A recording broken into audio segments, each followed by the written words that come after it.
Darating ang araw na luluhod si Renato sa harap ko, umiiyak at nagmamakaawa habang bitbit ang mga sirang pangarap nila ng kabit niya. Sa araw na yon, haharapin ko sila ng may buong dangal habang ang kanilang maruming sikreto ay nakalatag na sa harap ng buong Pampanga. Ngunit bago ko marating ang rurok ng aking tagumpay, kailangan ko munang dumaan sa apoy ng kanilang kataksilan na nagsimula sa gabing yon. Tita Connie, tanggapin na lang natin ang katotohanan. Masyado nang luma ang panlasa mo.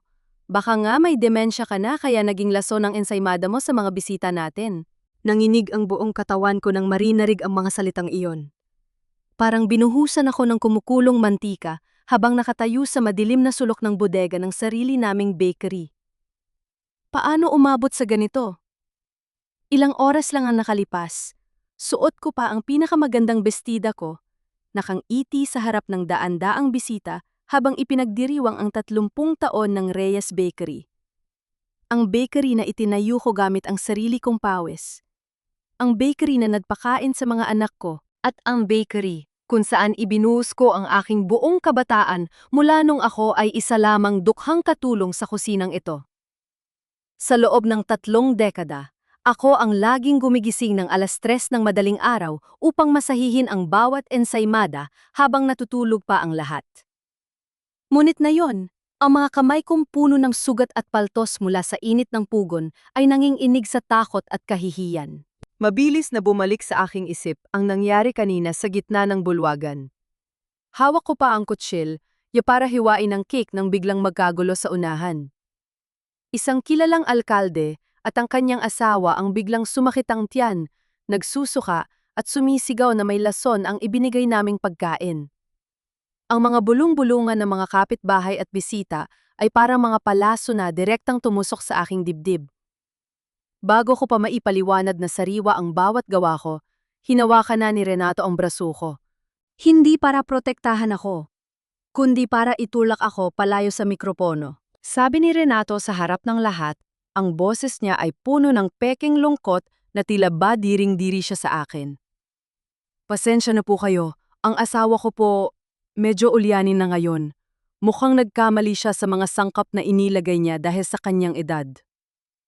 Ngayon, dito sa loob ng bodega, nakatayo sa harap ko si Trixie, ang magandang ahente ng lupa na laging umaaligid sa asawa ko nitong mga nakaraang buwan, kasama ang sarili kong manugang na si Liza. Sabi ni Liza, ang kanyang boses ay walang bakas ng paggalang, kundi puno ng inip.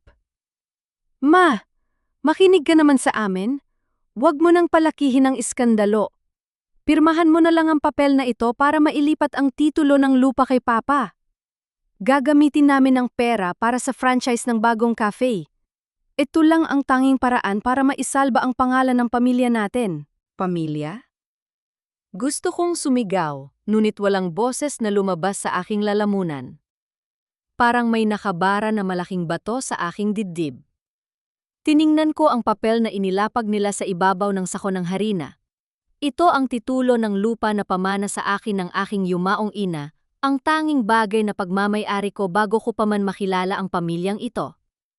At ngayon, gusto nila itong kunin dahil sa isang pagkakamaling hindi ko naman ginawa. Sa labas ng pinto, naririnig ko ang mga yabag ng mga pulis at ang galit na boses ng mga kapitbahay. Nakakulong ako rito. Ang bawat dingding ng bodegang ito na dating amoy banilya at mantikilya ay tila ba sumisikip, sumasakal sa akin. Hindi ako makahinga. Hindi ko na kayang huminga. Diyos ko po, bakit mo ito hinahayaang mangyari? Ito ba ang kapalit ng lahat ng aking sakripisyo? Ito ba ang dulo ng isang asawang naging tapat? Humakbang patingkayad si Trixie papalapit sa akin. May hawak siyang malaking gunting na kinuha mula sa lamesa ng packaging. Bago ko pa maunawaan ang kanyang gagawin, naramdaman ko na lamang ang malamig na talim ng gunting sa aking leeg. Sabi ni Trixie nang may mapang-aping ngiti, "Dahil matigas ang ulo mo, Tita Connie, hayaan mong tulungan kitang magbago ng anyo para mas mukha kang kaawa-awa sa harap ng mga pulis." Sa isang iglap, narinig ko ang tunog ng paggupit ng aking buhok. Ang mahaba at kulay pilong buhok na inalagaan ko dahil paborito ito ni Renato ay unti-unting nalaglag sa maruming sahig, humalo sa mga kalat ng harina. Hindi ako lumaban. Hindi dahil mahina ako, kundi dahil ang aking paningin ay nakapako sa salamin ng pinto ng bodega. Doon, nakatayo ang aking mga anak na lalaki, ang mga batang binuhat ko sa aking sinapupunan, ang mga batang pinuyatan ko nang magkalagnat sila. Nakatayo lang sila doon, nakatingin sa kanilang ina na ginugupitan ng buhok ng ibang babae. Ngunit wala silang ginawa. Umiwas sila ng tingin. Mas mahalaga sa kanila ang pera ng franchise kaysa sa danggal ng kanilang sariling ina. Ang huliling hibla ng aking pagtitimpi ay tuluyan ng naputol. Sa gitna ng aking matinding panghihina, may isang kakaibang lakas na sumiklab sa aking dibdib. Hindi ko kinuha ang panulat upang pirmahan ang papel.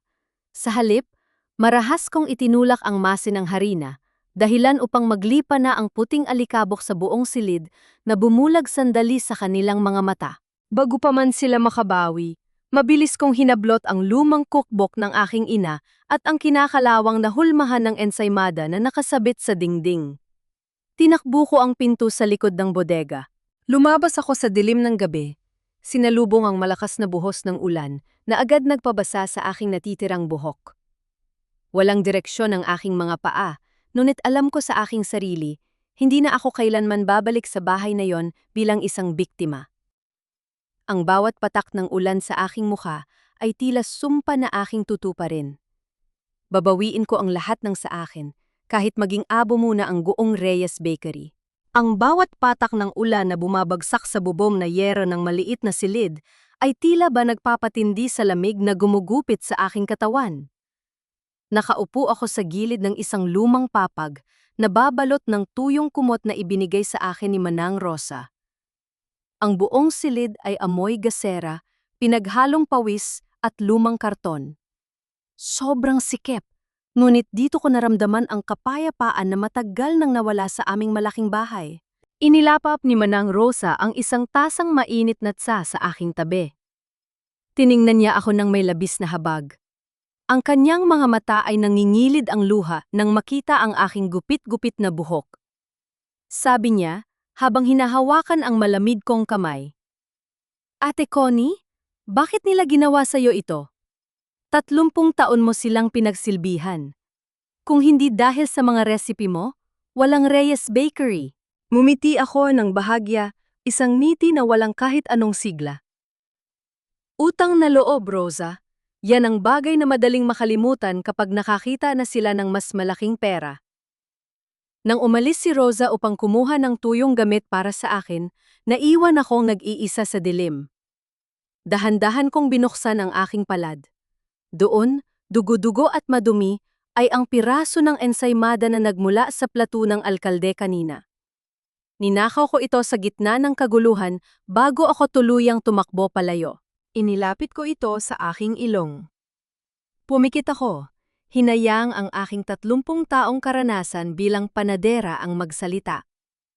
Ang tunay na ensaymada ng mga Reyes ay amoy purong mante, kilya, may banayad na tamis ng gatas, at ang mababangong usok mula sa pugon na pinatatakbo ng kahoy ng mabolo. Ang bawat kagat ay dapat malambot, tila ba natutunaw sa bibig tulad ng ulap. Ngunit ang pirasong ito sa aking kamay, may iba itong amoy. Inilapit ko pa ito ng husto, may matapang na chemical na amoy ito. Mabilis ang pampaalsa at murang artificial butter flavor. Piniga ko ang tinapay sa aking mga daliri. Hindi ito bumalik sa dati nitong hugis. Nanatili itong patag at tuyo. Ang ganitong uri ng texture ay hindi kailanman magmumula sa isang tradisyonal na pugon na may sapat na halumigmig. Ito ay tuyong-tuyo, ang tatak ng isang modernong oven na dekuryente na hindi marunong mag-alaga ng init. Nanginig ang aking panga. Hindi ako nagkamali. Hindi ako ang gumawa ng meryo ng ito. Sabi ko sa aking sarili habang ang aking mga luha ay muling pumatak, ngunit sa pagkakataong ito ay dahil sa galit. Hindi ako ulyanin. Hindi ako ang sumira sa recipe ng aking ina. Ginamit ni Renato at Trixie ang murang sangkap at dekuryenteng oven upang makatipid sa produksyon, at nang magkaroon ng problema dahil sa kanilang kapabayaan, mas pinili nilang isakripisyo ang aking pangalan. Ginamit nila ang aking edad upang palabasin na ako ay may sakit sa isip, upang sa ganon ay madali nilang makuha ang aking pirma para sa lupa. Bumalik si Manang Rosa sa silid, bitbit ang isang tuyong blusa. Nakita niya ang hawak ko at ang kakaibang kislap sa aking mga mata. Sabi niya nang may pag-aalangan. Ate Connie, may gusto sana akong sabihin sa'yo. Kagabi, bago ang anniversary, may nakita akong hindi pamilyar na truck na nagbaba ng mga sako ng murang harina at mga dekoryenteng oven dun sa lumang bodega malapit sa Riles. Hindi yon ang karaniwang supplier natin. Sinabi ko kay Sir Renato pero nagalit lang siya sa akin at sinabihang wag makialam. Nanlaki ang aking mga mata. Ang lumang bodega na iyon ay matagal lang bakante, doon nila itinago ang totoong krimen. Sabi ko kay Rosa habang hinahawakan ang kanyang balikat ng may determinasyon, Rosa, kailangan nating pumunta doon, bukas na bukas din. Hinding-hindi ko hahayaang sunugin nila ang aking dangal gamit ang kanilang mga kasinungalingan. Kung gusto nila ng digmaan ibibigay ko sa kanila, bago pa man sumikat ang araw. Binuhat ko na ang aking nangangatog na katawan patungo sa lumang bodega malapit sa riles ng tren.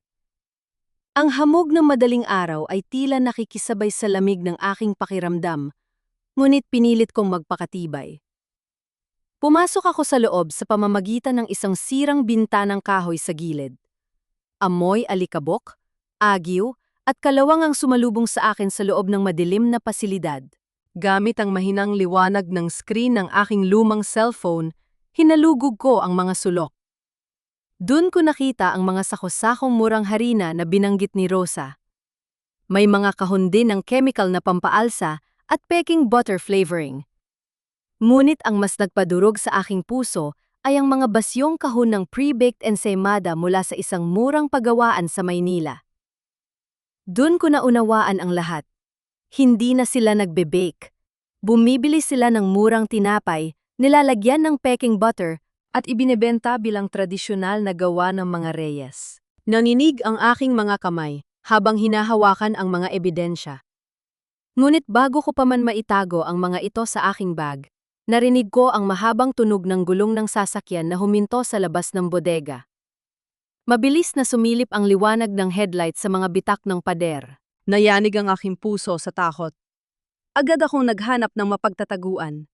Pumasok ako sa loob ng isang lumang aparador na kahoy sa sulok ng bodega. Halos hindi ako makahinga sa loob dahil sa kapal ng alikabok.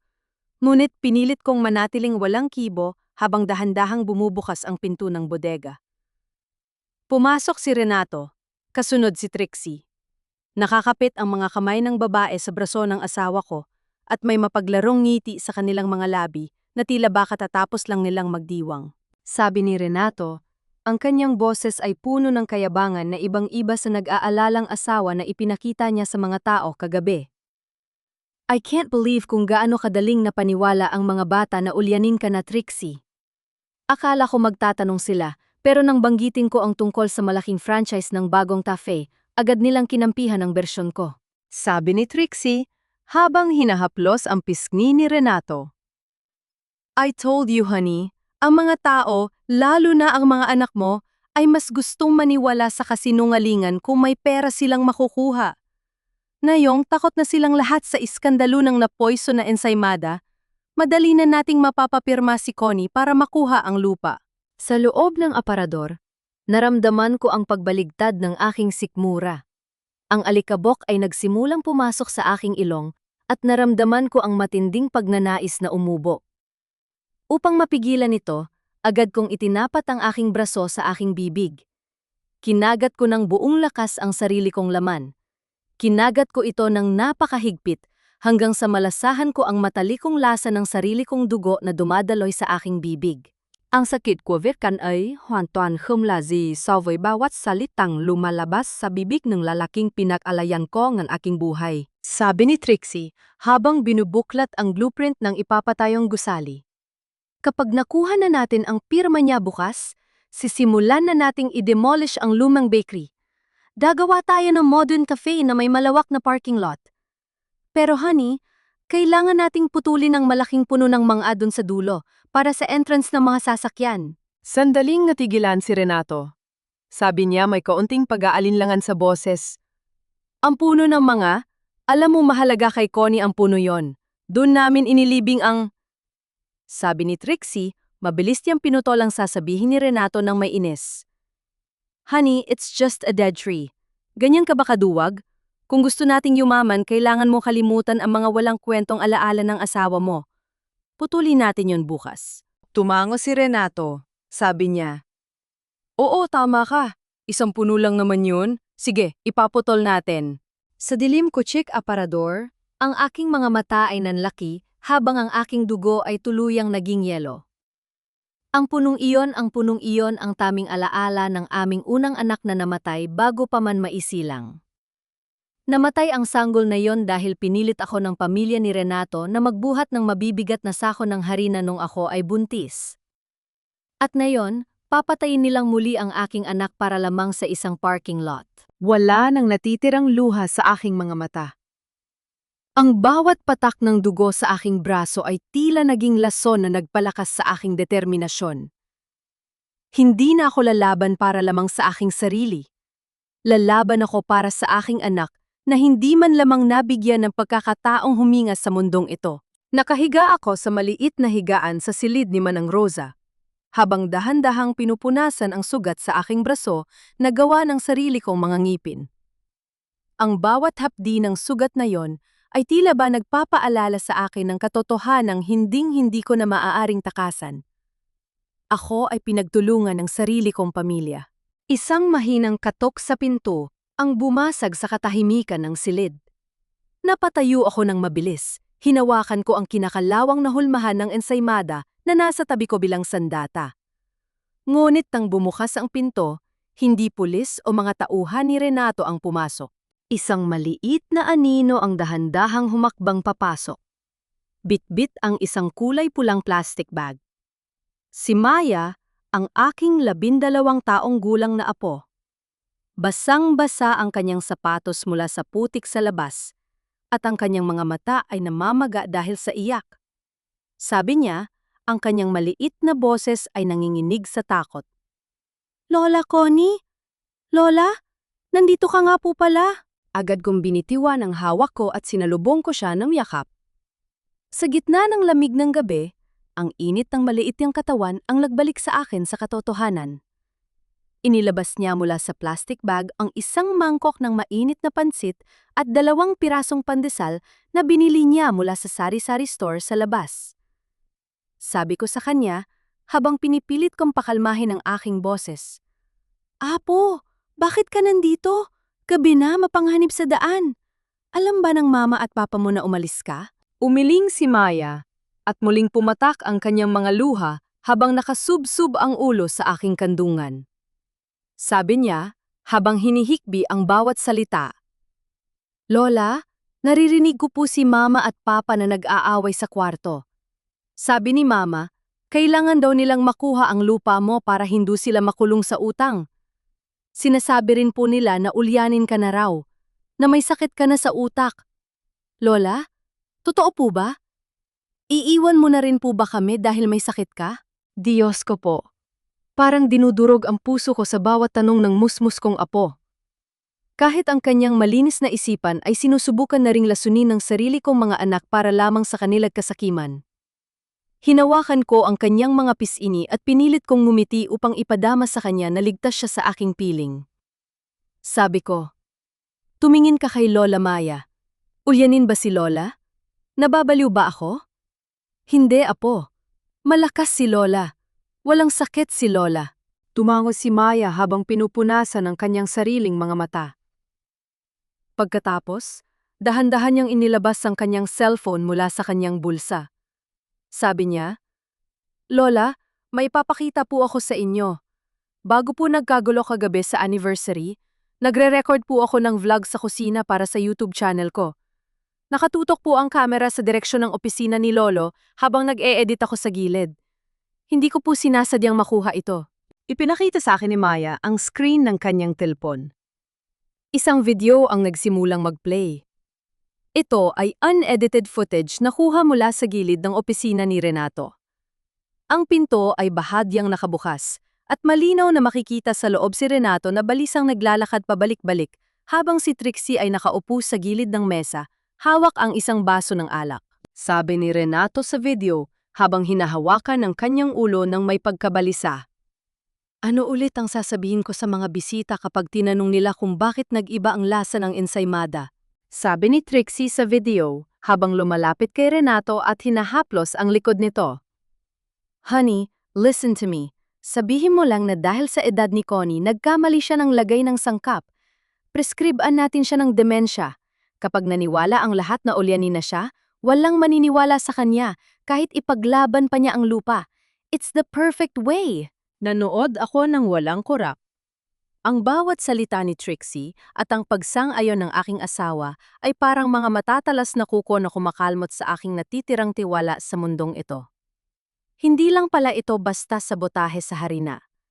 Binalak talaga nilang sirain ang aking kaisipan at pagkatao sa harap ng buong Pampanga. Sabi ni Maya, habang tinitingnan ako ng may takot. Lola, bakit ganyan ang sinasabi ni Lolo at ni Tita Trixie? Ipapalabas po ba talaga nila na may sakit ka? Masama po ba si Papa dahil pinapayagan niya ito? Napatitig ako sa telepono ni Maya. Hawak ko na ang pinakamalakas na ebidensya upang pabagsakin sina Renato at Trixie. Isang pindot ko lang sa button na share, sirang-sira ang pangalan ng Reyes Bakery at ng aking asawa. Ngunit nang makita ko ang takot sa mga mata ng aking apo, natigilan ako. Kung gagamitin ko ang video na ito, si Maya ang magiging dahilan ng pagkasira ng sarili niyang ama. Siya ang magdadala ng mabigat na krus ng pagkakasala dahil sa paglalantad ng maruming lihim ng pamilya. Paano ko hahayaang masira ang kinabukasan ng aking apo para lamang sa aking paghihigante? Sabi ni Maya habang hinahawakan ang dulo ng aking damit. Lola, si Papa po. Umiiyak siya kanina sa kwarto. Sabi niya kay Mama, kapag nalaman daw ng mga taong totoo, mawawalan kami ng tirahan. At si Lolo Renato po, dinala raw po kanina sa ospital dahil biglang sumikip ang dibdib. Nanigas ang aking buong katawan. Si Renato ay nasa ospital? Ang aking pamilya ay unti-unti nang nagliliyab sa sarili nilang apoy at hawak ko ngayon ang posporo na maaaring magpasabog sa lahat. Hinaplos ko ang mahinang balikat ng aking apo habang dahan-dahan siyang nakakatulog sa aking kandungan. Pagod na pagod ang kanyang maliit na katawan mula sa paglalakad sa ilalim ng ulan at sa bigat ng emosyong hindi niya dapat pinapasan sa kanyang edad. Tiningnan ko ang screen ng kanyang cellphone na hawak ko pa rin. Ang mukha ni na Renato at Trixie sa video ay tila ba nang umutya sa akin sa gitna ng dilim. Kung gagamitin ko ang video na ito, madali kong mapapatunayan sa buong barangay at sa mga awtoridad na ako ay biktima ng sabotahe. Mapapahiya si Renato. Makukulong si Trixie. Ngunit ano ang mangyayari kay Maya? Kapag nalaman ni Liza na ang sarili niyang anak ang kumuha ng video na sumira sa kanilang mga plano, hinding-hindi niya ito mapapatawad. Lalakihan si Maya sa isang tahanang puno ng put. Isusumbat sa kanya gabi-gabi na siya ang sumira sa kinabukasan ng kanyang sariling ama. Ang bata ay hindi dapat maging panggatong sa apoy na sinindihan ng mga matatanda. Hindi ko hahayaang maging kasangkapan ng aking apo sa maruming digmaang ito. Huminga ako ng malalim, pinalipas ang sakit na tila ba sumasakal sa aking lalamunan. Dahan-dahan kong pinindot ang pulang button sa screen ng cellphone. Nawala ang larawan. Nabura ang video. Permanenteng nawala ang aking pinakamalakas na ebidensya sa isang iglap. Inilapag ko ang cellphone sa tabi ng natutulog na si Maya at hinalikan ko siya sa kanyang no. Sabi ko sa aking sarili, sa isang mahinang bulong na puno ng sumpa. Patawarin mo si Lola Maya. Hindi kita gagamiting proteksyon. Ang laban na ito ay sa akin at ako mismo ang tatapos gamit ang sarili kong mga kamay. Pumasok si Manang Rosa sa silid, bit-bit ang isang basong gatas para kay Maya. Nang makita niyang natutulog na ang bata, inilapag niya ang gatas sa lamesa at lumapit sa akin. Ipinakita ko sa kanya ang cellphone na wala ng laman. Sabi ni Manang Rosa, nanlalaki ang mga mata sa gulat. Ate Connie, bakit mo binura? Yun na ang pinakamalakas mong alas laban sa kanila. Paano mo mapapatunayan na yon na hindi ka ulyanin? Sabi ko sa kanya, ang boses ko ay kalmado, ngunit may kakaibang bigat. Rosa, kung ang kaligtasan ko ay nangangahulugang kailangan kong isakripisyo ang kapayapaan ng aking apo, mas pipiliin ko pang matalo. Ngunit hindi ako matatalo. Lalaban ako bilang isang panadera. Kung sinira nila ako gamit ang masamang tinapay, babawiin ko ang aking pangalan gamit ang katotohanan sa likod ng mga sangkap na yon. Napatitig sa akin si Manang Rosa. Nakita ko sa kanyang mga mata ang labis na paggalang. Sa kabila ng lahat ng panunupel at pananakit, hindi ko pa rin hinaya ang lamunin ng galit ang aking pagiging ina at lola. Sabi ko, Rosa, kilala mo ba kung sino ang nag-deliver ng mga murang harina at dekuryenteng oven doon sa lumang bodega? Tumango si Manang Rosa. Sabi niya, si Mang Waldo, Ate Connie. Siya ang kilalang distributor ng mga reject at smuggled na sangkap sa palengke ng San Fernando. Marami siyang koneksyon at alam ng lahat na kaya niyang gumawa ng peking resibo para sa mga transaksyon. Napakunot ang aking noo. Si Waldo. Naalala ko siya. 10 taon na ang nakalipas. Pumunta siya sa Reyes Bakery, lumuluhod at nagmamakaawa na bilhin ko ang kanyang mga harina dahil malapit na siyang mabangkarot. Ngunit tinanggihan ko siya dahil alam kong mababa ang kalidad ng kanyang mga produkto at madaling masira ang tiyan ng mga kakain. Ngayon, ginagamit ni na Renato at Trixie ang kanyang desperasyon upang magluto ng sarili nilang kasamaan. Hinaplos ko ang lumang cookbook ng aking ina na nakalagay sa aking bag. Ang amoy ng lumang papel at tuyong dahon ng pandan sa loob nito ay tila ba nagbigay sa akin ng bagong lakas? Sabi ko kay Rosa habang itinutuwid ko ang aking likod. Bukas ng umaga, pupunta ako sa palengke, haharapin ko si Waldo. Ang mababangong alaala ng aking pugon ang gigiba sa kanilang mga bulok na sangkap. Maingay, basa, at puno ng amoy ng sariwang isda at bulok na gulay ang palengke ng San Fernando nang dumating ako kinaumagahan. Suot ko ang isang simpleng bandana na nakatali sa aking ulo upang itago ang aking buhok na gupit-gupit. Maraming tao ang nakatingin sa akin, marahil ay nabalitaan na nilang iskandalo sa Reyes Bakery, ngunit hindi ko sila pinansin. Naglakad ako ng may tuwid na likod patungo sa pinakadulong eskinita kung saan matatagpuan ang pwesto ni Waldo. Nakaupo si Waldo sa isang lumang kahoy na upuan habang nagbibilang ng pera. Nang tumingala siya at makilala ako, isang mapang-aping ngiti ang gumuhit sa kanyang muka. Sabi niya habang itinatabi ang kanyang pera, "Aba, si Tita Connie ng Reyes Bakery. Ang balita ko, pinalayas ka na raw ng asawa mo dahil ulyanin ka na at naglalagay ng lason sa tinapay. Anong ginagawa ng isang sikat na panadera sa maduming pwesto ko? Naghahanap ka ba ng trabaho bilang tagahugas ng plato?" Hindi ako natinag sa kanyang mga salita. Lumapit ako sa kanyang lamesa at itinapon doon ang isang maliit na plastic bag na naglalaman ng harina na kinuha ko kagabi mula sa lumang bodega. Sabi ko, ang boss ko ay malamig at puno ng awtoridad na nagpatahimik sa kanya. "Waldo, wag na tayong magpaligoy-ligoy pa. Alam kong ikaw ang nag-deliver ng mga reject na harina at dekuryenteng oven dun sa lumang bodega malapit sa Riles nung isang gabi." Tumawa si Waldo nang may panunuya, ngunit halatang hindi siya mapalagay.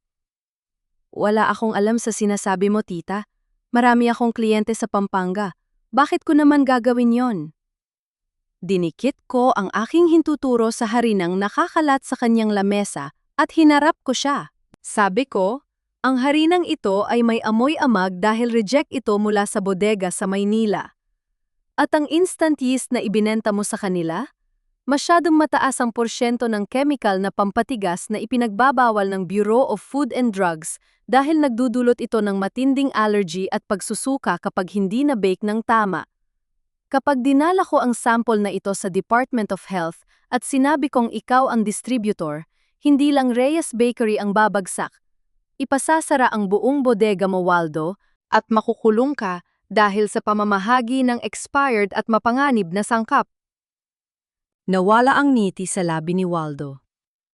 Nagsimulang mamuo ang pawis sa kanyang no kahit malamig ang panahon sa palengke. Alam niyang hindi ako nagbibiro. Bilang isang master baker na kilala sa buong lalawigan, ang aking salita ay may bigat sa mga ahensya ng gobyerno. Sabi niya, habang pinupunasan ang kanyang leeg ng basang t-shirt, "Tita Connie, negosyo lang ito. May nag-order lang sa akin at nagbayad ng malaking halaga, wag mo naman akong ipasara, pakiusap." Sabi ko, lalong lumapit sa kanya upang maramdaman niya ang aking tapang. "Hindi kita ipapakulong, Waldo. Sa isang kondisyon.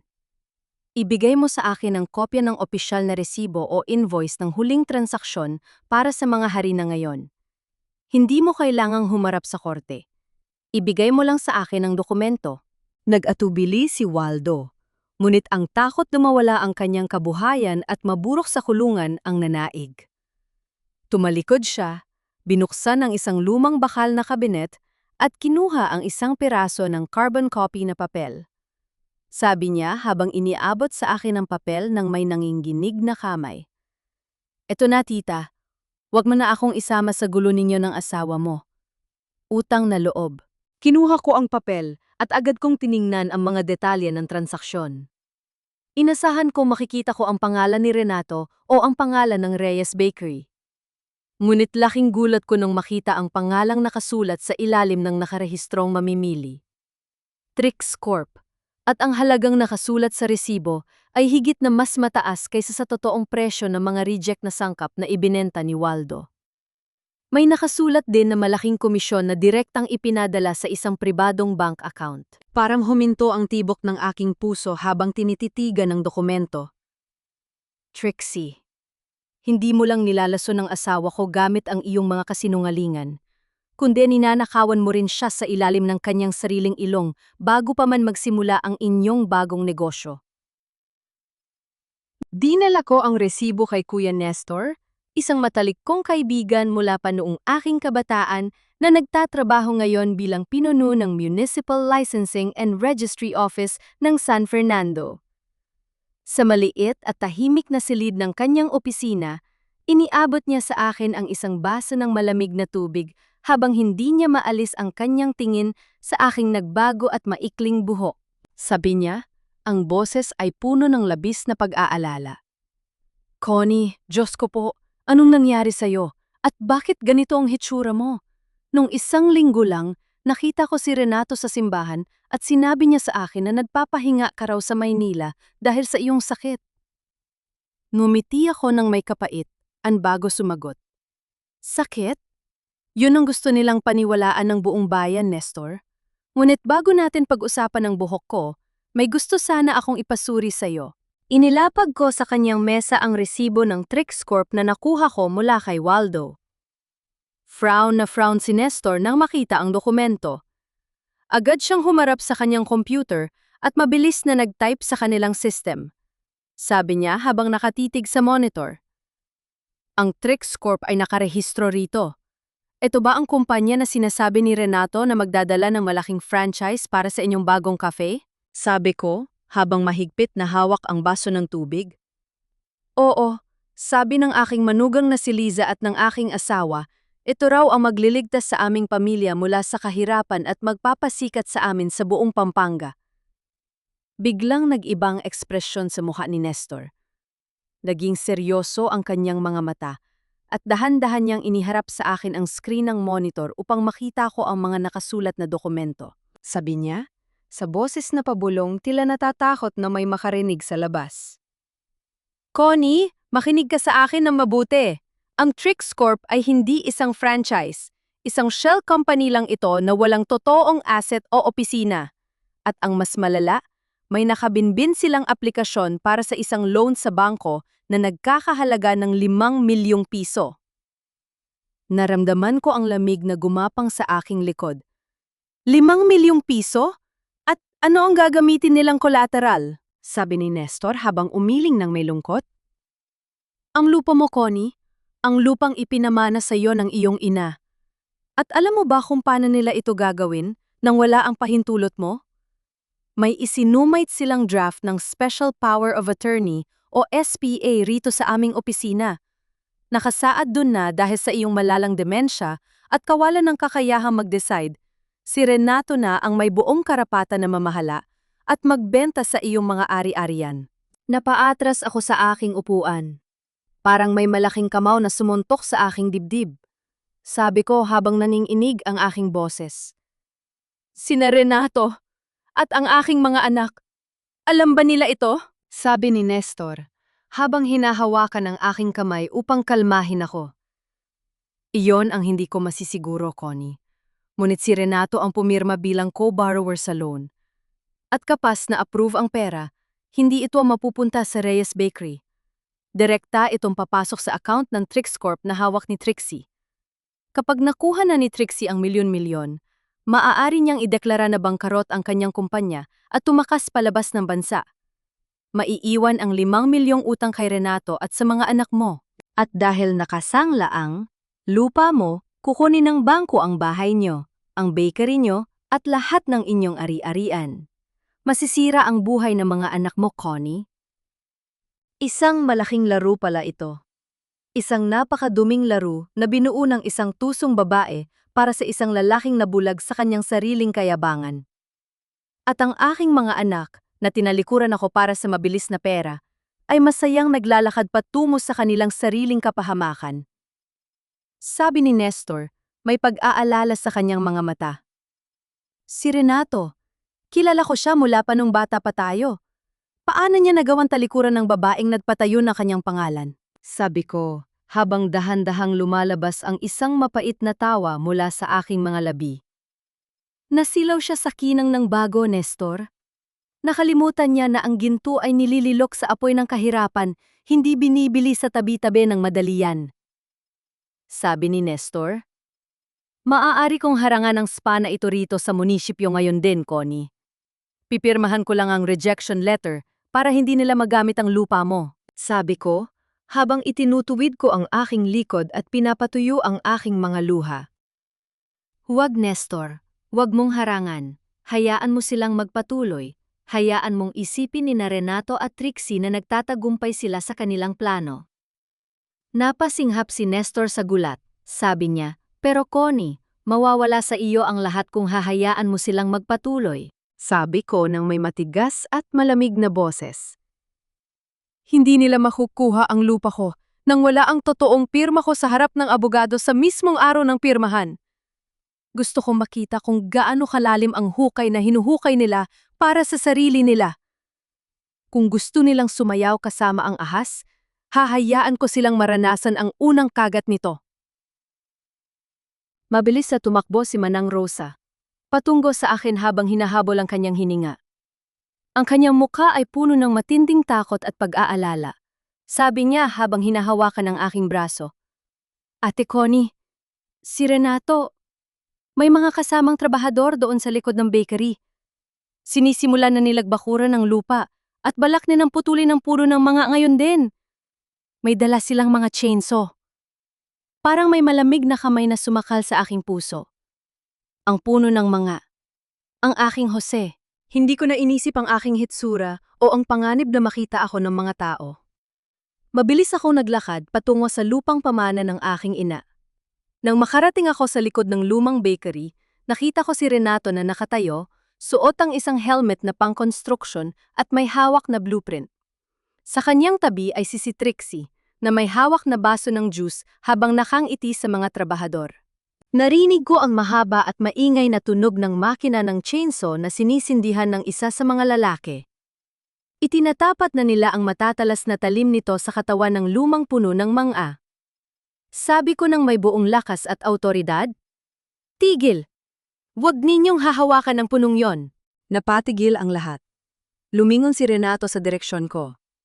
Nang makita niya ako, lalo na ang aking gupit-gupit na buhok na ngayon ay bahagya ng natatakpan ng bandana, nakita ko ang panandaliang hiya at gulat sa kanyang mga mata. Patay-sindi ang liwanag ng kanyang tapang nang magtama ang aming mga paningin. Sabi ni Renato, habang sumisenya sa mga trabahador na patayin muna ang makina. Connie, bakit ka nandito? At ano ang nangyari sa buhok mo? Sinabi ko naman sa'yo, magpahinga ka na lang sa Maynila. Huwag mo nang pahirapan ang sarili mo. Sabi ko, habang dahan-dahang lumalapit sa kanya, ang aking mga mata ay nakatitig ng diretso sa kanyang mukha. Renato, nakalimutan mo na ba kung ano ang nasa ilalim ng punong ito? Dito natin inilibing si Jose. Ang unang anak natin na hindi man lang nabigyan ng pagkakataong mabuhay dahil pinilit ako ng tatay mo na magbuhat ng mabibigat na sako ng harina no ako ay buntis.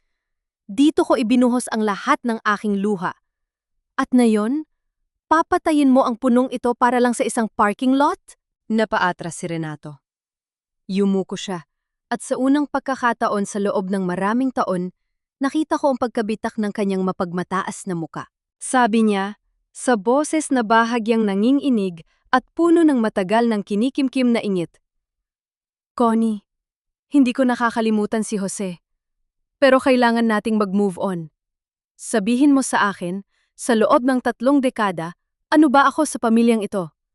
Lahat ng tao sa barangay, ang tawag sa akin ay asawa ng sikat na panadera.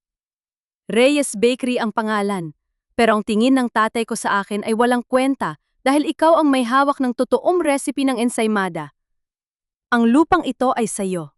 Gusto ko lang naman na sa huling pagkakataon, bago ako tumanda ng tuluyan, magkaroon ako ng sarili kong tagumpay. Gusto kong patunayan na kaya kong magtayo ng isang malaking bagay na ako ang boss. Tiningnan ko siya ng may malalim na habag at diring-diri. Ang kanyang kawalan ng tiwala sa sarili ay ginamit niyang dahilan upang sirain ang taong palaging sumusuporta sa kanya sa likod ng kusina. Sabi ko, kaya ba ipinagpalit mo ang dangal ko? Kaya ba pinalabas mo akong nababaliw para lamang mapatunayan mo ang sarili mo sa mga tao? Renato, ang tagumpay na itinayo sa ibabaw ng puntod ng sarili mong anak at sa kahihiyan ng iyong asawa ay hindi kailanman magiging pagpapala. Sumpa ang tawag dyan. Suminggit si Trixie, tinabig si Renato at hinarap ako ng may mapang-asik na mukha. Honey, wag mo ngang pakinggan ang ulyani na yan. Oy Connie, umalis ka na rito bago ko tawagin ang mga barangay tanod para kaladkarin ka palayo. Hindi ko man lang tiningnan si Trixie. Para sa akin, isa lamang siyang dumi na dumaan sa aming buhay. Ibinalik ko ang aking tingin kay Renato. Sabi ko sa kanya, sa boses na malamig pa sa yelo, huwag mong hahawakan ang punong ito hanggang hindi natatapos ang pirmahan natin sa harap ng abogado sa Makalawa. Kapag may isang sanga na nabali rito bago ang araw na yon, sisiguraduhin kong hindi mo makukuha kahit 1 pulgada ng lupang ito. Subukan mo ako, Renato. Napatitig si Renato sa akin. Sa kabila ng aking gupit-gupit na buhok at maruming kasuotan, nakita niya ang isang babaeng hindi na niya kayang pasunurin. Dahan-dahan niyang ibinaba ang blueprint. Sabi niya sa mga trabahador, iligpit niyo muna ang mga gamit. Sa Makalawa na natin ipagpatuloy ito. Galit na naglakad si Trixie palayo, habang ako ay tumalikod ng may tuwid na likod. Wala nang natitirang luha sa aking mga mata. Ang aking puso ay tuluyan ng naging bakal. Hindi nagtagal. Dumating ang huling pagtatangka ng aking pamilya na tuluyan akong ilubog sa kahihiyan. Nung gabing yon, habang nag-aayos ako ng aking mga lumang kagamitan sa maliit na mesa sa silid ni Manang Rosa, narinig ko ang mararahas na hakbang ng mga sapatos na may mataas na takong sa labas ng pinto. Bumukas ang pinto at pumasok si Liza, ang aking manugang. Nakasuot siya ng magandang damit at may mamahaling pabango na hindi bagay sa mabaho at masikip na pasilyo ng squatters area. Nakatakip ang kanyang ilong gamit ang panyo, diring-diri sa kanyang paligid. Sabi ni Liza habang inilalagay ang isang makapal na brown envelope sa ibabaw ng aking lamesa, Ma, tapusin na natin ang grama na ito. Alam naman nating pare-pareho na hindi ka naman talaga ulyanin, pero kailangan networking palabasin yon para makuha ang pirma mo. Para sa franchise ng cafe ito. Para sa kinabukasan ni na Anton at Maya. Tiningnan ko lamang siya ng walang kibo. Ang aking pananahimik ay tila ba nagpalakas ng kanyang loob na maging mas bastos? Inilabas niya mula sa kanyang bag ang isa pang papel, ang peking medical certificate na nagsasabing meron akong malalang demensya, sabi niya, habang itinutulak ang mga papel papalapit sa akin. May 50,000 piso sa loob ng envelope na yan. Malaking halaga na yan para sa isang dating katulong na tulad mo, ma. Pirmahan mo na itong spa at itong medical release. Kapag ginawa mo ito, hindi ka na kailangang pumunta sa malaking pirmahan sa Makalawa. Pwede ka nang manatili rito o lumipat sa probinsya nang may konting pera sa bulsa. Huwag mo nang pahirapan ang asawa mo at ang mga anak mo. Mahiya ka naman sa pamilya Reyes. Dahan-dahan akong tumayo mula sa aking upuan. Tiningnan ko si Liza ng diretsyo sa kanyang mga mata. Sa loob ng maraming taon, palagi ko siyang pinagbibigyan dahil asawa siya ng aking panganay. Palagi kong hinahayaan ang kanyang mga mapang-aping parinig dahil ayaw kong mag-away ang aking anak at ang kanyang pamilya. Ngunit ngayon, wala na akong dahilan para magtiis. Kinuha ko ang brown envelope na naglalaman ng pera. Dahan-dahan ko itong binuksan, kinuha ang makapal na bungkos ng pera sa loob nito. Hinawakan ko ang kamay ni Liza. Nagulat siya sa higpit ng aking hawak at sinubun niyang bawiin ang kanyang kamay, ngunit hindi ko siya binitiwan. Ipinasok ko ang makapal na pera sa bulsa ng kanyang mamahaling jacket. Sabi ko sa kanya, sa boses na napakababa, ngunit may kakaibang bigat na nagpayelo sa kanyang buong katawan. Liza, panatilihin mo ang perang ito. Itabi mo ito ng maayos. Gamitin mo ito para pambili ng gatas ni Maya at pagkain ninyo kapag nawalan ng bahay ang asawa mo at napilitan kayong matulog sa ilalim ng tulay sa Makalawa. Nanlaki ang mga mata ni Liza sa takot. Sabi niya habang nanginginig ang kanyang labi. Anong sinasabi mo? Si Papa Renato ang hahawak ng franchise. Magiging mayaman kami. Ngumiti ako sa kanya ng dahan-dahan. Sabi ko, umalis ka na sa aking harapan bago ko makalimutan na ikaw ang ina ng aking apo. Magkita-kita tayo sa pulong sa Makalawa, Liza. Siguraduhin mong suot mo ang pinakamaganda mong bestida dahil yun na ang huling araw na mararanasan mong maging marangya. Mabilis na kinuha ni Liza ang kanyang bag at tumakbo palabas ng silid nang hindi man lang lumingon sa akin. Ang kanyang mga mararahas na hihingalo sa labas ay unti-unting nawala sa dilim tugabi. Napaupo ako muli, hinawakan ko ang aking cookbook. Handa na ang lahat ng pirasa sa aking chessboard. Ang Makalawa ay hindi magiging araw ng kanilang tagumpay, ito ay magiging araw ng kanilang paghuhukom. Nagsama-sama kami sa maliit at madilim na likod bahay ni Manang Rosa nung hapon bago ang nakatakdang pulong. Kasama ko si Manang Rosa, si Ate Celia at si Ate Nena. Mga matatandang panadera na halos kalahati ng kanilang buhay ay iginugol sa pagtatrabaho sa Reyes Bakery bilang mga tagamasa at tagasalang ng tinapay. Lahat sila ay tinanggal ni Renato nitong nakaraang buwan dahil daw masyado na silang mabagal para sa kanyang modernong pananaw. Tiningnan ko ang kanilang mga kamay. Tulad ng sa akin, ang kanilang mga daliri ay may mga peklat mula sa paso ng mainit na pugon at ang kanilang mga kuko ay puti mula sa harina. Sila ang totoong gumawa ng pangalan ng Reyes Bakery, hindi si Renato na laging nakaupo sa naka-aircon na opisina. Sabi ni Ate Celia, habang hinahawakan ang isang lumang litra ng aming unang pugon. Ate Connie, pinalayas kami na parang mga basahan matapos ang mahabang taon ng pagtatrabaho. Sabi ni Sir Renato, hindi na raw kailangan ng Reyes Bakery ang mga lumang kamay tulad ng sa amin dahil may mga makina na. Ngumiti ako sa kanila at hinawakan ko ang kanilang mga kamay. Sabi ko, huwag kayong mag-alala. Ang dumi at harina sa ating mga kuko ay patunay ng ating danggal. Tayo ang puso ng panaderyang iyon. At bukas, babawiin natin ang ating tahanan. Inilatag namin sa ibabaw ng lumang mesa ang lahat ng ebiden, siyang aming nakalap sa loob ng nagdaang mga araw. Naroon ang opisyal na resibo mula kay Waldo na nagpapatunay na ang Trix Corp ang bumili ng mga reject na sangkap upang sabotahiin ang merienda ng alkalde. Naroon din ang mga litratong kinuha ng pamangkin ni Ate Nena na nagtatrabaho pa rin sa bakery. Mga litrato ng mga dekoryenteng oven na Lenlever ni Renato sa lumang bodega malapit sa Riles.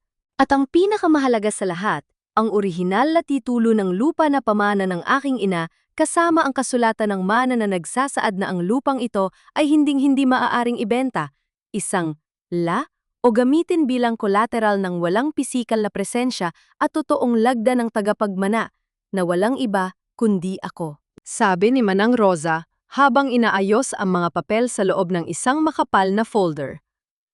Ate Connie, handang-handa na ang lahat. Bukas, ipapakita natin sa kanila na ang mga matatandang panadera na minalit nila ay may kakayahan pa ring magsalba ng pamilya. Tumango ako ng may determinasyon. Sabi ko, salamat sa inyo. Bukas, hindi lang lupa ko ang ililigtas ko. Ililigtas ko rin ang inyong mga trabaho at ang danggal ng bawat panaderang nagmula sa hirap. Nang sumapit ang gabi, naiwan akong nag-iisa sa silid. Napakatahimik ng gabi. Tanging ang mahinang ihip ng hangin sa labas ang naririnig ko. Biglang umilaw ang aking lumang cellphone sa ibabaw ng lamesa. May pumasok na text message mula kay Renato. Sabi niya sa text, Connie, pakusap naman. Pirmahan mo na ang SP bukas. Para ito sa kinabukasan ng ating mga anak at para hindi tayo tuluyang mapahiya sa buong bayan. Ginagawa ko ito para sa pamilya natin. Sana naman ay maunawaan mo ako. Huwag ka nang gumawa ng eksena sa opisina bukas. Napatitig ako sa screen ng telepono. Walang kahit isang luha ang pumatak sa aking mga mata. Ang bawat salita niya ay tila ba nagmumula sa isang estrangero na walang ibang iniisip kundi ang kanyang sariling mukha at interes. Hindi ko sinagot ang kanyang text. Dahan-dahan kong pinindot ang power button at pinatay ang aking cellphone. Inilagay ko ito sa loob ng aking bag, katabi ng makapal na folder ng mga ebidensya at ng lumang cookbook ng aking ina. Sabi ko sa aking sarili sa dilim, hindi na ako ang asawang naniwala sa mga mabulaklak mong kasinungalingan, Renato. Bukas, ipakikita ko sa iyo kung paano maningil ang isang babaeng binalewala mo. Naka-aircon ang malawak na boardroom ng Reyes Bakery. Ngunit ang lamig sa loob ay hindi nagmumula sa makina, kundi sa tensyong namumuo sa pagitan ng mga taong nakaupo sa paligid ng mahabang lamesang salamin. Nakaupo si Renato sa gitna. Tuwid na tuwid ang likod at may peking ngiti sa kanyang mga labi habang nakikipag-usap sa kinatawan ng bangko at sa abogado ng developer. Sa kanyang tabi ay si Trixie, na mukhang napaka-elegante sa kanyang pulang bestida, at sina Anton at Liza na hindi mapakali sa kanilang mga upuan. Sabi ni Trixie, habang tumitingin sa kanyang mamahaling oras ang pangkamay. Honey, nasaan na ba ang asawa mo? Baka naman tuluyan ang naging ulyanin at naligaw sa daan. Hindi pwedeng maghintay ang mga kliyente natin para sa isang matandang may sakit sa utak. Sabi ni Renato may kaunting inis sa boses. Paparating na siya. Sinabihan ko na si Anton na sunduin siya, ngunit tumanggi si Connie. Hayaan natin siyang dumating ng mag-isa. Bumukas ang pinto ng boardroom. Walang kahit anong ingay ang ginawa ko nang pumasok ako, ngunit ang lahat ng mata ay agad na napako sa akin. Nakasuot ako ng isang formal na itim na kasuotan, at ang aking gupit-gupit na buhok ay maayos na nakabalot sa isang kulay gintong sutlang bandana. Sa likod ko ay nakatayo si Manang Rosa. Bit-bit ang isang makapal na folder ng mga dokumento. Mabilis na tumayo si Liza. Ang kanyang mukha ay biglang namutla na makita ako. Sabi niya, habang itinuturo ang bakanting upuan sa dulo ng lamesa. Mabuti naman at dumating ka. Pirmahan mo na itong spa at ang mga papeles ng bangko para makauwi ka na at makapagpahinga. Sabi ko, habang dahan-dahang umuupo sa tapat ni Renato at ni Trixie. Hindi ako naparito para pumirma, Liza. Naparito ako para tapusin ang kasinungalingang ito. Napakunat ang ni Renato. Sabi niya, Connie, ano bang sinasabi mo? Huwag mo kaming ipahiya sa harap ng mga kliyente natin. Sabihin mo sa kanila na maayos ang pag-iisip mo at handa ka nang ibigay ang lupa para sa cafe. Sabi ko habang sumisenyas kay Manang Rosa na ilapag ang folder sa ibabaw ng lamesang salamin. Ang lupang yan ay hindi kailanman mapupunta sa inyo, Renato. Dahil ang meryan ang pinalabas ninyong gawa ko ay lason na binili ninyo mula kay Waldo sa palengke. Agad na binuklat ni Manang Rosa ang folder. Inilabas niya ang mga opisyal na resibo ng pagbili ng mga reject na harina at peking butter, kasama ang mga litrato ng mga dekuryenteng oven na lever ni Renato sa lumang bodega. Tiningnan ng kinatawan ng bangko ang mga dokumento.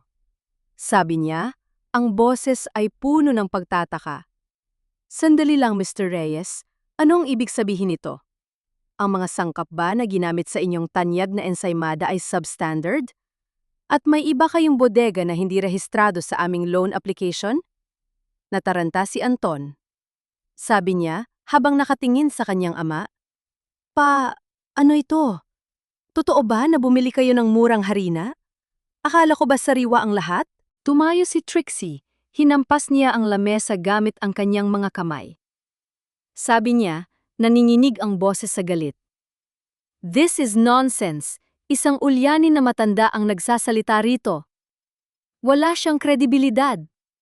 Huwag ninyong pakinggan ang mga gawa-gawang kwento ng isang babaeng pinalayas dahil sa pagiging baliw. Tiningnan ko si Trixie ng diretsyo sa kanyang mga mata. Walang takot o galit sa aking mukha, tanging malalim na awa para sa isang babaeng handang pumatay ng danggal ng iba para sa pera. Sabi ko, Trixie, alam ko natatakot ka. Natatakot ka dahil alam mong kapag nabunyag ang katotohanan, babalik ka sa kung saan ka nagsimula. Biglang nagbago ang mukha ni Trixie. Ang kanyang eleganteng anyo ay tuluyang nawala at ang kanyang mga mata ay napuno ng isang mabangis at desperadong takot, sabi niya, habang nanginginig ang buong katawan at umiiyak ng walang luha. Oo, ganyan nga ang ginawa ko. Bakit? Dahil ayoko mabulok sa hirap. Nung mamatay ang asawa ko, iniwan niya ako sa kalsada na walang-wala. Hinabol ako ng mga Bombay at mga bangko. Alam mo ba ang pakiramdam ng walang makain habang ang mga mararangyang tao ay tinatapakan ka? Gagawin ko ang lahat para hindi na bumalik doon. Ika, Connie, katulong ka lang dati. Bakit ikaw may lupa? Samantalang ako na maganda at edukada ay kailangang magmakaawa? Karapatan kong kunin ang lupang ito. Natahimik ang buong silid. Ang pag-amin ni Trixie ay tila ba isang mabigat na pako na bumaon sa kabaong ng kanilang mga plano. Sabi ko, sa boses na mahinahon ngunit mariin, ang takot sa kahirapan ay hindi kailanman magiging sapat na dahilan upang magnakaw ng buhay at danggal ng ibang tao, Trixie. Ibinalik ko ang aking tingin kay Renato, na ngayon ay nakatulala at hindi makapaniwala sa narinig mula sa kanyang kasintahan. Kinuha ko ang huling dokumento mula sa folder at dahan-dahan ko itong inilapit sa kanya. Sabi ko, Renato, tingnan mo ang kontratang pirmahan ninyo. Ang kumpanya kung saan mo isasangla ang lupa ko ay ang Trix Corp. At alam mo ba kung kanino nakapangalan ang account kung saan papasok ang 5 milyong piso na loan? Kinuha ni Renato ang papel. Habang binabasa niya ang mga nakasulat, ang kanyang mukha ay unting nawalan ng kulay, naging kasing puti ng papel na hawak niya. Sabi niya, nang inginig ang kanyang labi habang nakatingin kay Trixie. Trixie? Bakit pangalan mo lang ang nakasulat dito bilang may-ari ng account? At bakit may kasunduan dito na kapag hindi nabayaran ng loan, ako lang ang mananagot sa bangko, habang ang Trix Corp ay walang pananagutan? Tumingin ako kay Renato ng may malamig na ngiti. Sabi ko, sinabi ko sa iyo, Renato, ang sumayaw kasama ang ahas ay may kapalit, at ngayon narito na ang unang kagat.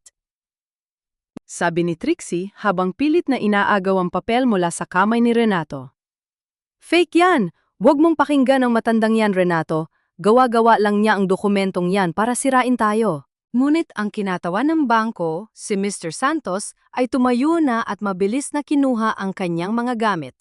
Sabi niya ang muka ay puno ng galit at diring-diri.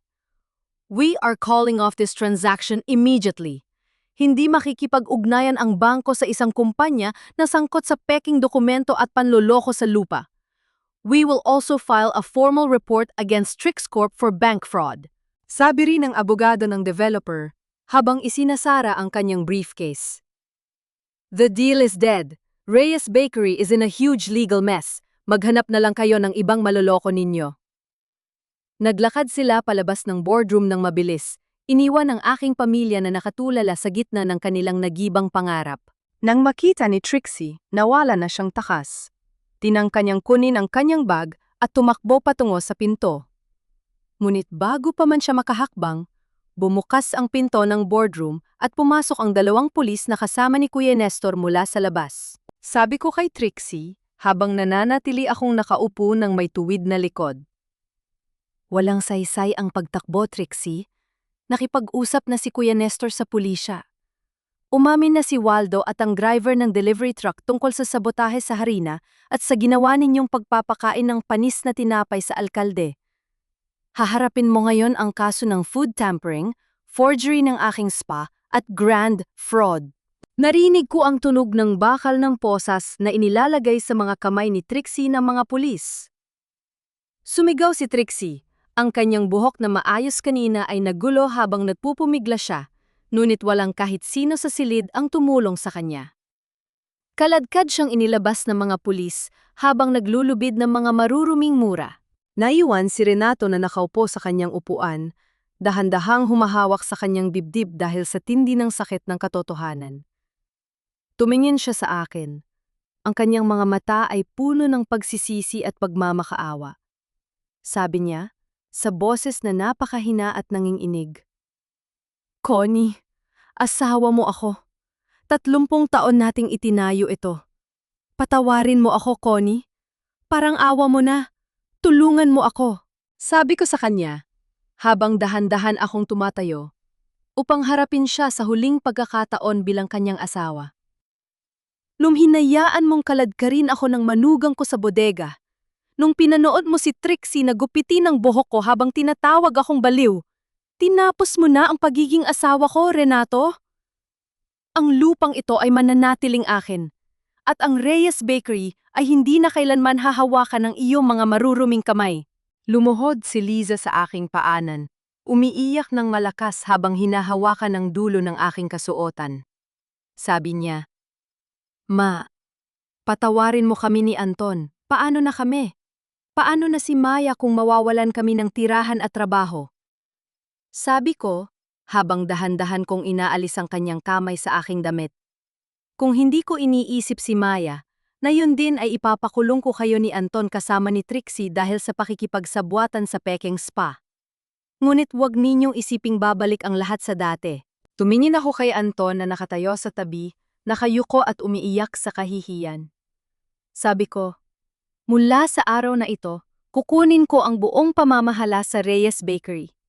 Anton, magsisimula ka muli sa ibaba. Ikaw ang magbubuhat ng mga sako ng harina araw-araw. At ikaw naman, Liza, ikaw ang maghuhugas ng mga lalagyan at maglilinis ng kusina ng bakery. Kakain kayo mula sa sarili ninyong pawis, hindi mula sa pagnanakaw sa akin. Kung ayaw ninyo, malaya kayong lumaya sa Pampanga ngayon din."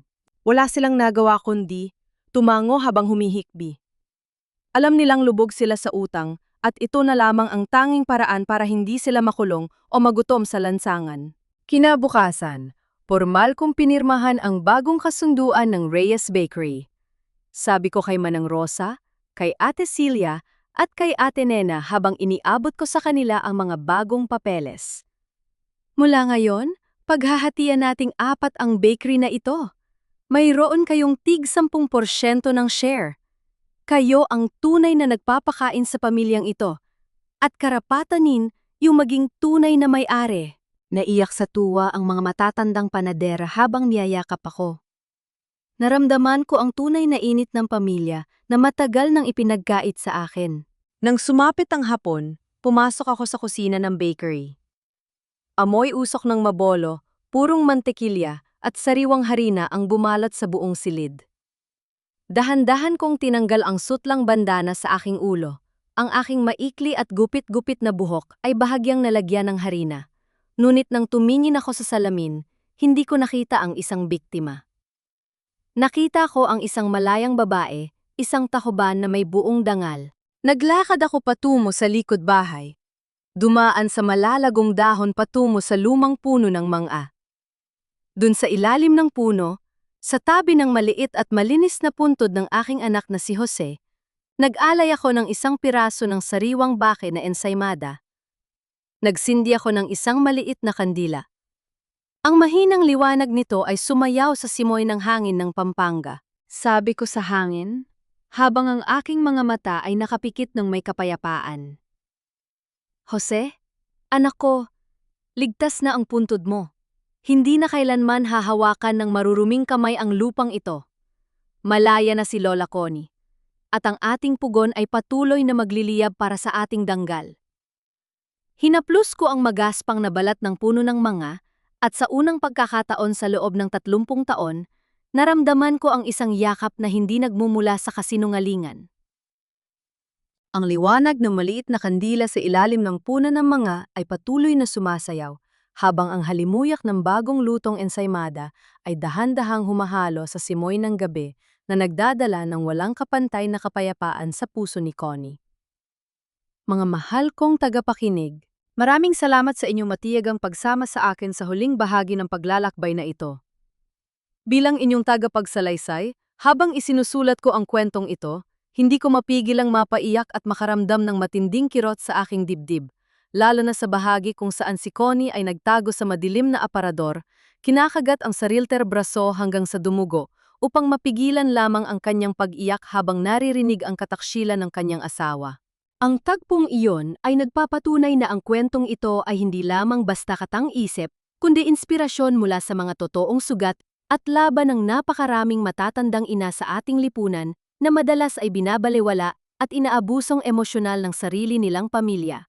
Alam niyo, ang buhay natin ay parang ang pagmamasa ng harina.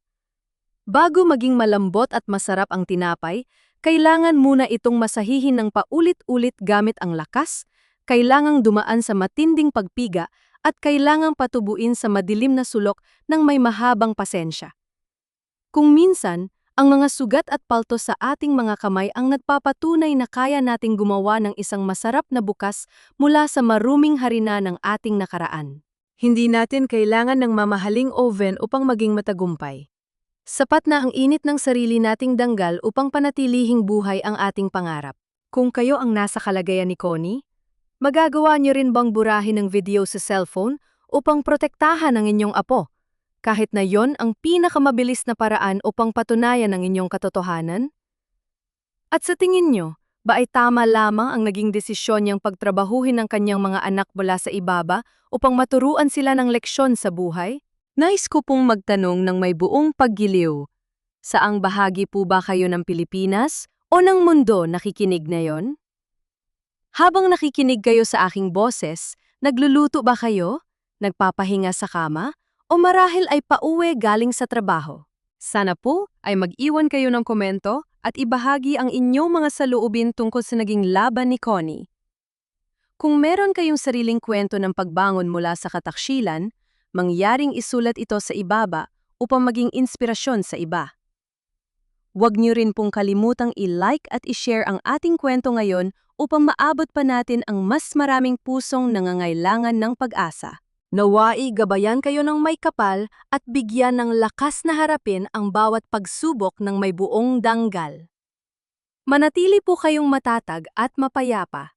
Pamagat ng kwento ang halimuyak ng bagong pugon, ang kwentong ito ay isinulat batay sa karanasan ng isang tagapakinig na si Maria, 58 taong gulang mula sa Pampanga, na ipinadala sa ating programa upang maghatid ng mensahe na ang tunay na danggal ay hindi nasusukat sa yaman o sa haba ng buhok, kundi sa katatagan ng puso ng isang ina.